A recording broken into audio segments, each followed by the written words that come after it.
Okay, it's about time to insert the cordage for the locking mechanism. I mean, we could do it, pretty much any time, but I gotta dig in the bag and the whole thing once the sporran is put all together.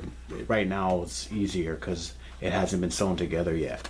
So we're gonna put in this looping mechanism here, which would be used to loop around the button, and then you pull it tight, and that locks the keeps the sporran closed, keeps the lid closed. So this is why we inserted these holes here. And as I'm making adjustments to re-sew everything together, I cut the sides off the panel, and I have a nice long strip that's approximately 24 inches long that should work nicely for that purpose.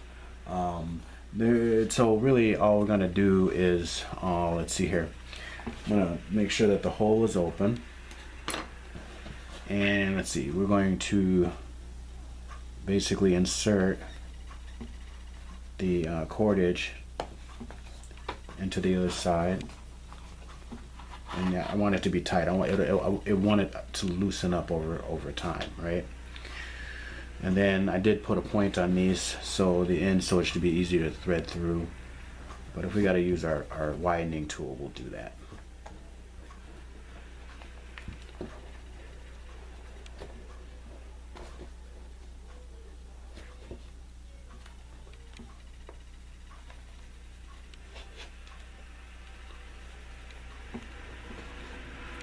Okay, so I want these fairly even. So pull on this. Okay. And so we just pull on these together.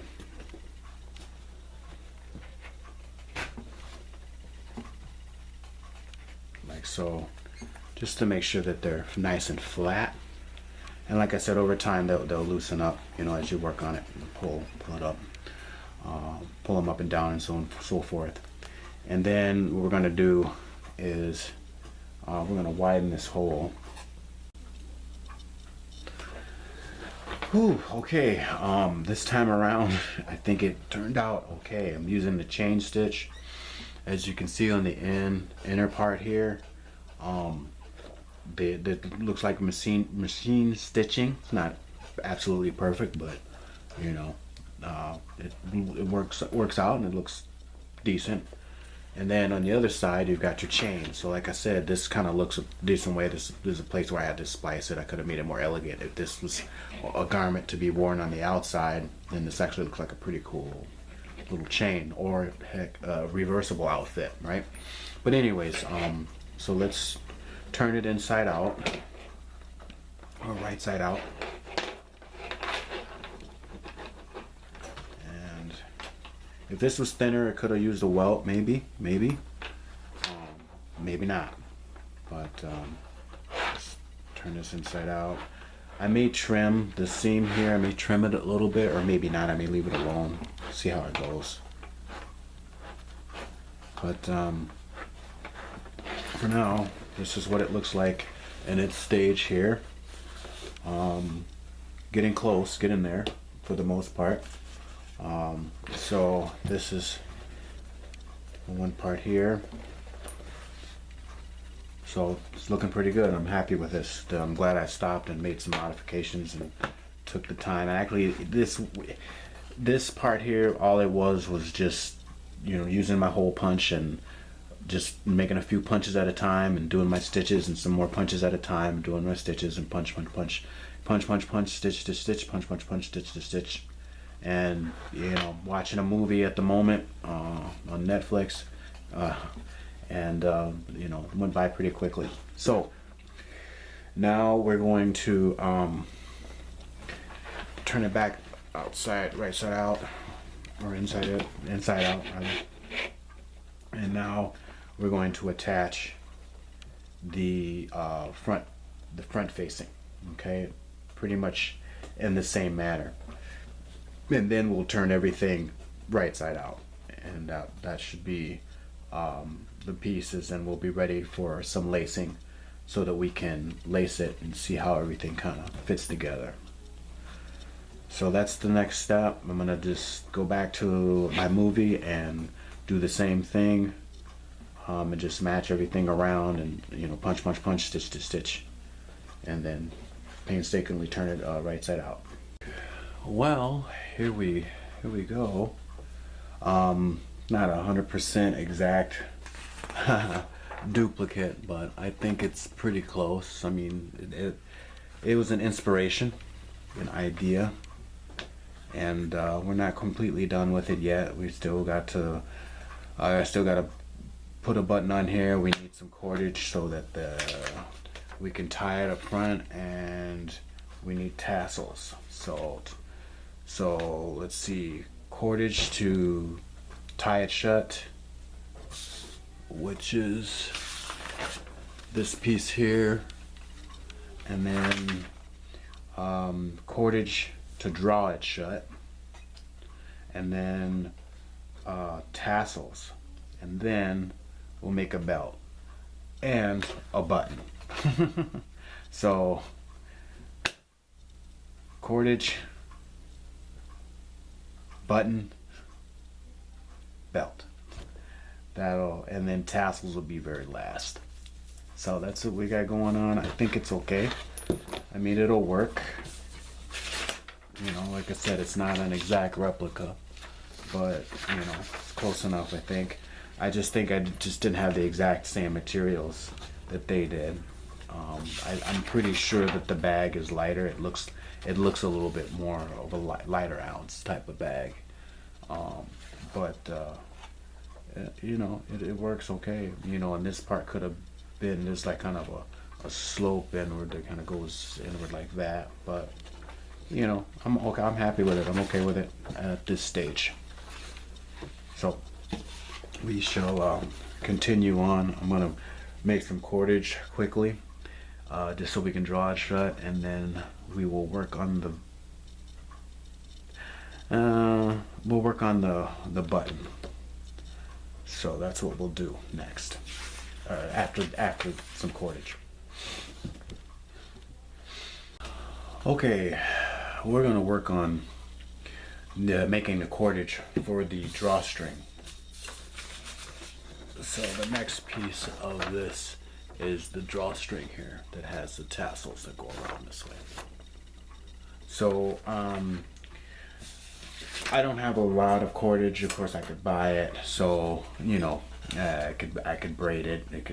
The cordage doesn't necessarily have to be leather, but this whole piece looks like it's leather. So we're gonna go with that.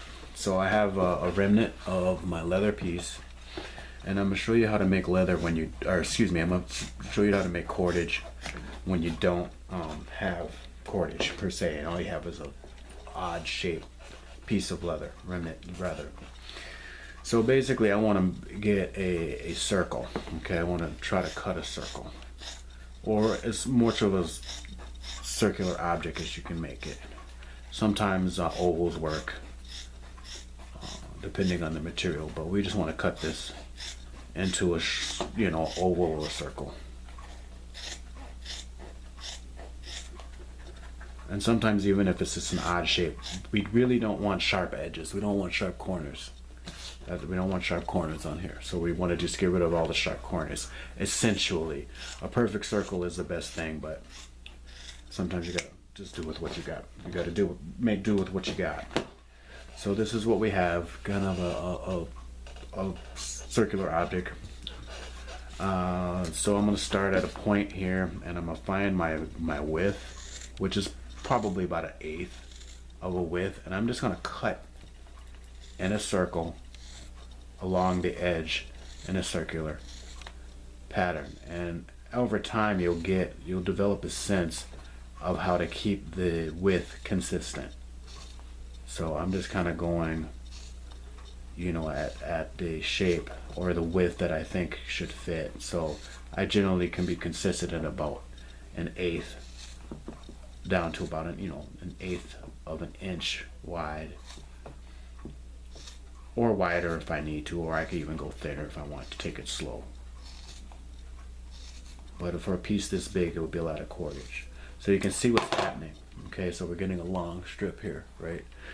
And I'm not going to do this whole piece on camera, but I'm going to give you the concept. And this is going to go round and round and round. You're going to basically spiral until you can't really go anymore. And actually, the circle starts to get real tight. And what ends up happening is you have these uneven pieces, like this here. Well, you can kind of easily solve that. Sometimes it matters, sometimes it doesn't.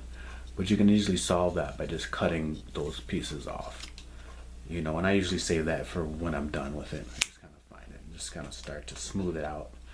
And then what I do, if it's leather specifically or buckskin, is I will get it wet and then you know, pull it and stretch it, you know, because leather gets very malleable when it's wet. So when I pull it and stretch it, it'll straighten out. You know, it'll first it'll have what we call memory. So it'll just want to be, it's kind of a circular spiral, but once you get it wet and pull and kind of push on it, if it's really thin, you'll want to kind of double up when you pull on it. And then sometimes you can, you know, double it up and attach it to a weight and let it hang for, you know, maybe an hour or so, and that'll help stretch it, A, and B, it'll help straighten it out. So that's the process. That's what I'm going to do. I do have a video on how to do that. But I'm just explaining the process versus showing the whole thing. So I'm going to continue with this while I go back. And so this is how much cordage, which is more than enough for this project, that I was able to get out of that piece that I cut. So I'm going to taper this which is now a small oval, off. And I could still use this to make even really smaller pieces if I needed to. So we'll just set that aside in our remnant pile. And then, like I said, I'm going to get these wet, get this wet. And actually before then I can start to kind of stretch it out. And that's what I like to do first, and then get it wet. And then the piece that I use, I can cut off the length that I need. And then cut off any irregularities on it. And then I do have there are cordage making tools that'll get you like a perfect diameter, or excuse me, perfect width around on cordage and things like that. But this is one way. It's kind of real quick to do. It doesn't really require anything other than a sharp pair of scissors. So there we go. I'm gonna get this wet, and we'll have the cordage to fit in to our sporran.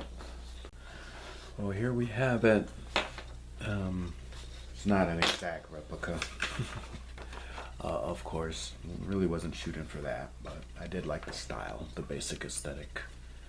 And I think we pretty much accomplished it. Like so. Not completely done, of course. But you know, it'll open and close. Necessary to get my hand in, and it'll cinch up, and then close up. You know,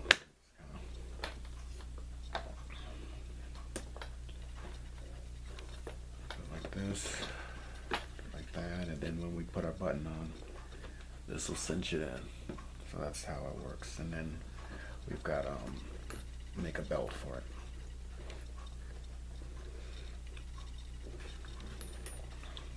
So there we go, just a few more steps.